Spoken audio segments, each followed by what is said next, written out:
Hi, this is Michael, and this is my review of the Bissell Spot Clean Pro. In the box, you will get the user guide, and all the instructions you need will be in there. You also get a small bottle of deep cleaning solution. This is mixed with hot tap water. The unit itself does not generate heat or steam of any sort. So you do use the cleaning solution with hot tap water, and then you put that into what they call the clean water tank. You also get two attachments. The larger brush is what they call the stair cleaning brush, and then there is a smaller deep cleaning tool, and that's what you're probably going to use most of the time for small spots and stains on your carpet or upholstery. There is a bristle brush there which you use, and then the end, full width there is the suctioning end, which will suck the solution and hopefully the dirt and stain out of your carpet. There is a cord wrap on the one side. It's about the size of a basketball. It's fairly light. It's not too heavy. On the other side there is the hose wrap, and also there is an area there where you can clip the hose into, particularly when you've got an attachment hooked on, and that keeps it sort of out of the way when you're carrying this around.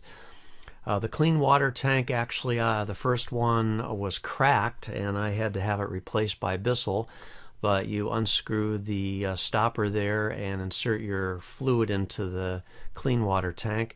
This is the dirty water collection tank, and you just flip the handle up to pick it out of the machine, and then you continue flipping the handle over to the other side to remove the lid so that you can then empty the dirty water into the sink. And you will be amazed at how dirty the water gets. You think your carpet is fairly clean, but once you start using this little thing, it sucks all sorts of dirt out of there. However, how does it work on spots? Well, that's what we're going to try to find out today. So it does have a convenient handle. It is easy to move around. Like I did say, my first tank, clean water tank, did have a crack in the side, right on the seam there, and it did have to be replaced. Also, I did notice when I filled it, I was getting some water dripping out from around the cap. Even though there's a little gasket in the reservoir end there, I did find a small puddle of water underneath the machine when I used it the very first time. Might have been user error. It's possible that I didn't have the cap on quite tight enough, but you don't want to over tighten it either because it is just very soft plastic, so it's kind of an unknown there.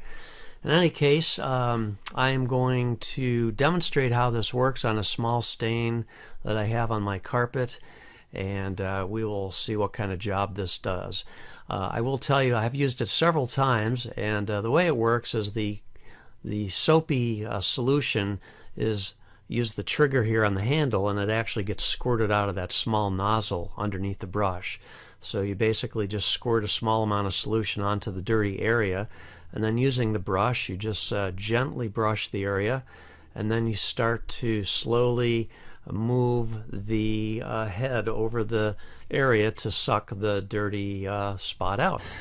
Alright, I vacuumed the rug first, and there's a small spot here. I don't really know what it is, but I'm going to turn the unit on. The on-off button is right on the side of the unit here, right here. Just going to turn this on.